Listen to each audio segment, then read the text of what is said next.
I think more shock and dauntingness was more the feeling I felt. But it was, the thing is, it's, I think I was on such a high anyway, and so was Catherine.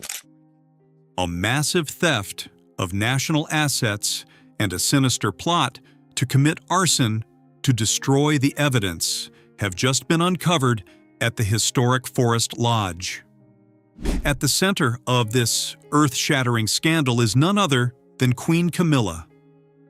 Under the guise of renovating a cultural space, she has been secretly smuggling out chests of solid emeralds and antique Tudor paintings into an underground vault, intending to funnel them into the black market. When King Charles unexpectedly handed Forest Lodge over to Prince William, the smuggling ring was immediately threatened. In a state of panic, Camilla threw money at mercenaries, hiring them to bring gasoline and burn the century-old manor to the ground to erase all traces. What she didn't expect, however, was that William and Kate had already laid a perfect espionage trap using a network of infrared cameras. Lying in wait under the cover of darkness, they captured the accomplice along with an audio recording containing a vicious order straight from Camilla's own mouth. Ironclad, undeniable evidence now rests safely in the hands of the heirs. What devastating blow of punishment will William deliver to crush Camilla's power right in the middle of a grand banquet with hundreds of guests? And how will King Charles react when he witnesses his own wife being stripped of her stolen jewelry, her arms twisted behind her back, and shoved straight into an armored vehicle for exile? Night fell over the grounds of Windsor Great Park, pitch black and dead silent. Forest Lodge stood imposing among the ancient oak trees, shrouded in a chilling layer of fog. Deep in the manor's basement, a place that was supposed to be strictly sealed off, the sickly yellow beam of a flashlight swept patchily across the stone walls. Camilla stood in the corner of the room, wrapped in a dark wool coat, her collar pulled up high to obscure half her face. Her eyes were glued to three men in black gear who were struggling to pry open a heavy underground steel door. The shrieking grind of metal pierced the ears. The heavy door swung open. Inside were no dusty, antique furnishings, but rather 6 solid wood trunks, bound in leather and studded with brass. This was a secret vault housing Queen Mary's collection of solid emerald jewelry and 4 never-before-seen Tudor-era portraits. These items were entirely absent from the royal family's public inventory. For the past 6 months, under the pretense of structural inspections to build a cultural space, Camilla had been quietly redirecting this massive fortune down into the cellar. Their final destination wasn't a museum, but the antiquities smuggling rings of the European black market. Her greed did not stop at hollow titles. What she wanted were tangible assets, things that could be converted into tens of millions of pounds hidden away in offshore accounts. But King Charles's sudden decision to hand Forest Lodge over to William dealt a fatal blow, derailing the entire operation. By tomorrow morning, William's security team would take over the entire estate. The exposure of the treasure would mean an irreversible downfall. "Hurry up," Camilla lowered her voice, her tone cold and urgent. She tapped the toe of her shoe against the mossy stone floor. "Get all these trunks onto the truck parked at the back door. Do not leave a single speck of dust behind." The burly men said nothing, hoisting the heavy chests onto their shoulders. Sweat beaded on their foreheads despite the biting winter cold. The heavy thud of footsteps echoed up the narrow stone staircase. Camilla stepped back, her sharp, cold eyes sweeping over the empty space. This fortune was enough to guarantee her permanent, financial, absolute power. As the last man carrying the trunk of emeralds stepped onto the stairs, he tripped over a crack in the stone. He stumbled, and the trunk slammed hard against the iron railing. A very faint clink rang out.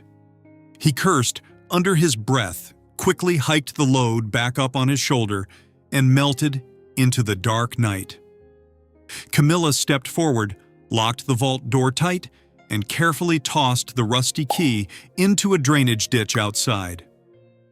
The manor sank back into silence, as if nothing had ever happened. But on the third step from the bottom, a metal button cast in the shape of a wolf's head, the symbol of a notorious London antiquities smuggling syndicate, lay rolling in a puddle of stagnant water. Shrouded in darkness, it reflected the faint moonlight slipping through the ventilation grate. The seemingly perfect heist had left behind one fatal mistake. 7 o'clock the next morning. The gray English light spilled through the large glass windows of Forest Lodge. William and Kate stepped through the main threshold, their heels clicking against the oak floors. With no grand entourage, they arrived as the new owners, carefully observing every corner of the house.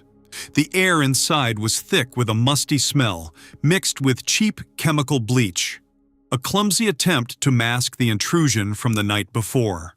Kate slowed her pace, her sharp eyes sweeping over the Persian rug in the main hallway. The rug was skewed at a 15-degree angle, its edge curled up, to reveal the polished wooden floor underneath. She dropped to one knee.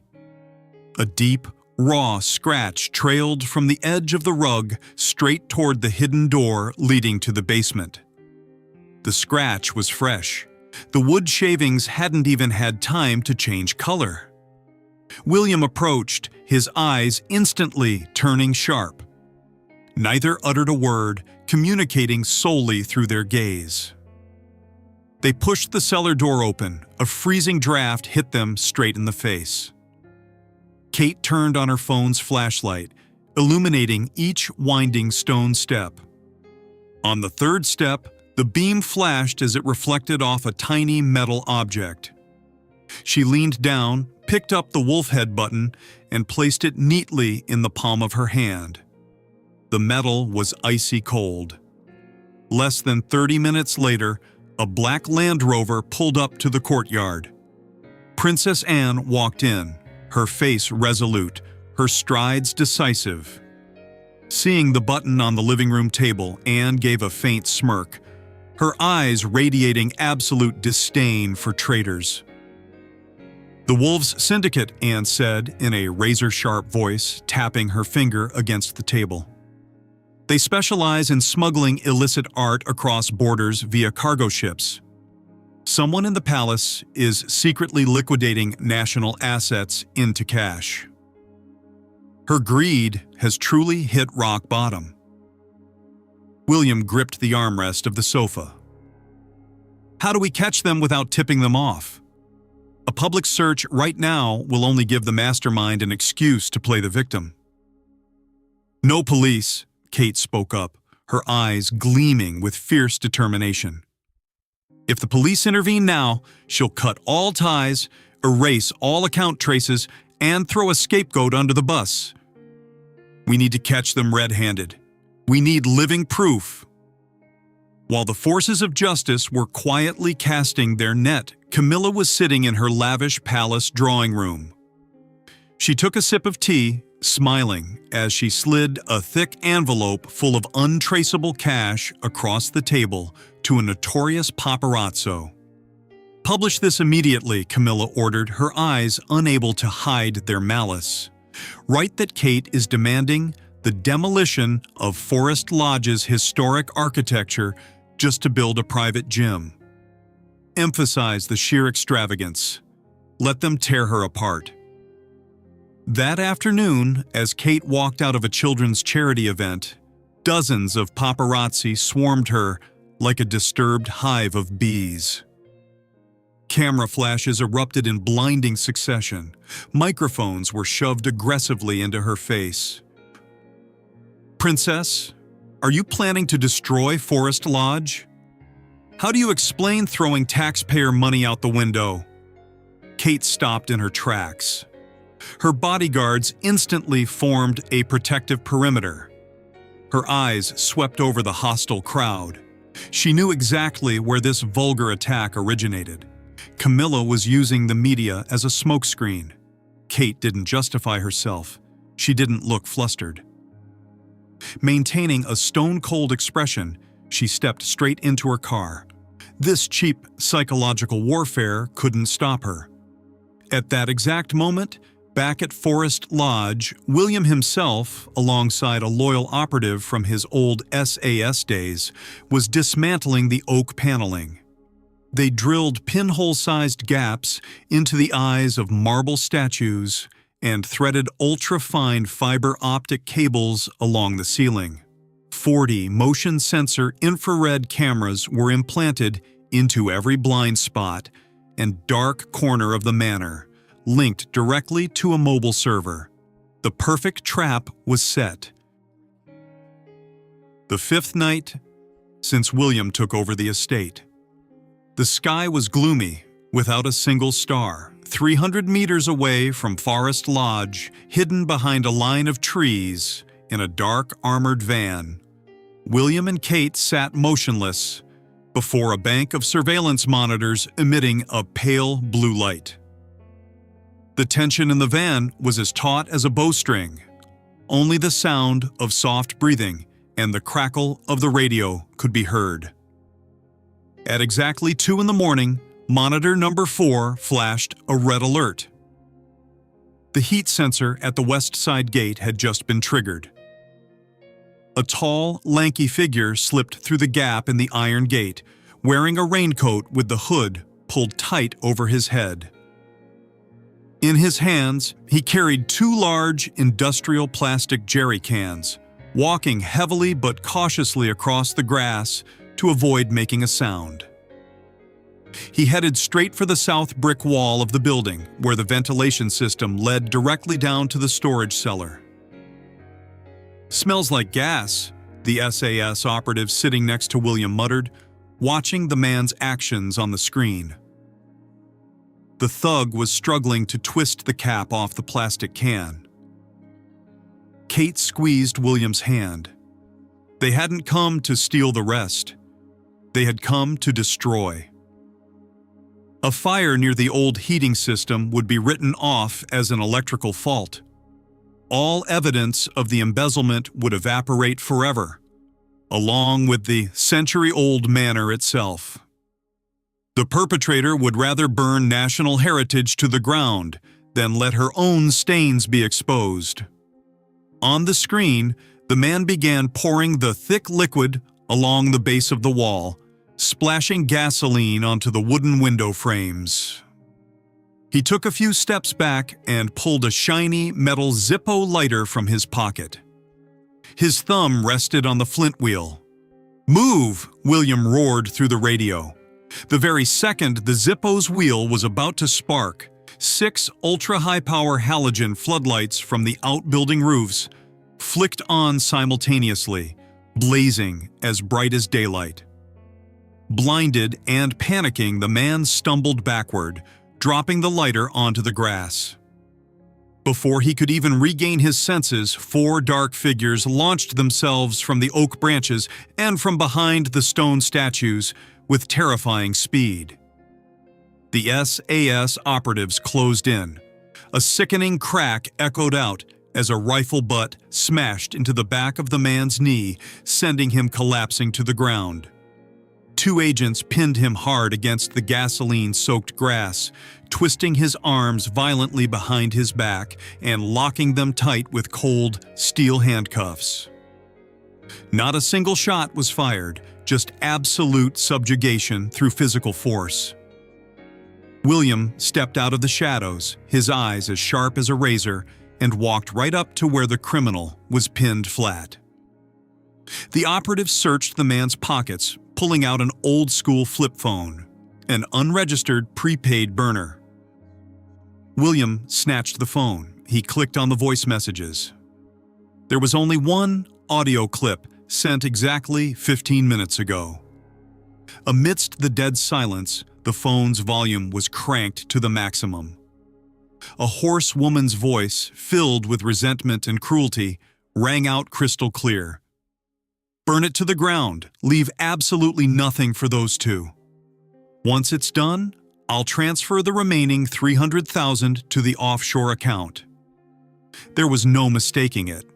It was Camilla's voice. Every word, every syllable was a dagger plunging straight into her dark conspiracy. Her greed had crossed the line of mere material plundering, escalating into the most brutal act of sabotage. William gripped the phone, his knuckles turning white. He looked at Kate. This evidence wasn't going to be handed over to investigators for some drawn-out trial. It was time for the one who sowed the wind to reap the whirlwind, right in the blinding light of power. 3 days after the midnight arrest, the Grand Hall of St. James's Palace was dazzling beneath massive crystal chandeliers. The biggest charity gala of the year was reaching its climax. Over 300 invited guests, including tycoons, international ambassadors, and the oldest aristocratic families, were raising expensive champagne glasses, immersed in the regal atmosphere. Camilla stood in the center of the hall, radiant and smug.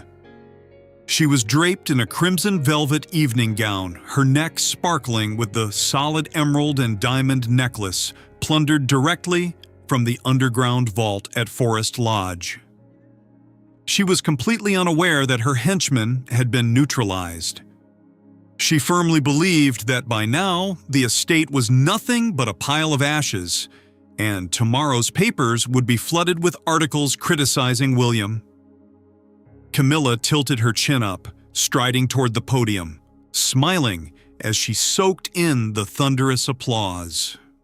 She lightly tapped a silver spoon against a crystal glass to call for silence, preparing to give her speech. Just then, the massive mahogany doors at the back of the hall were shoved wide open.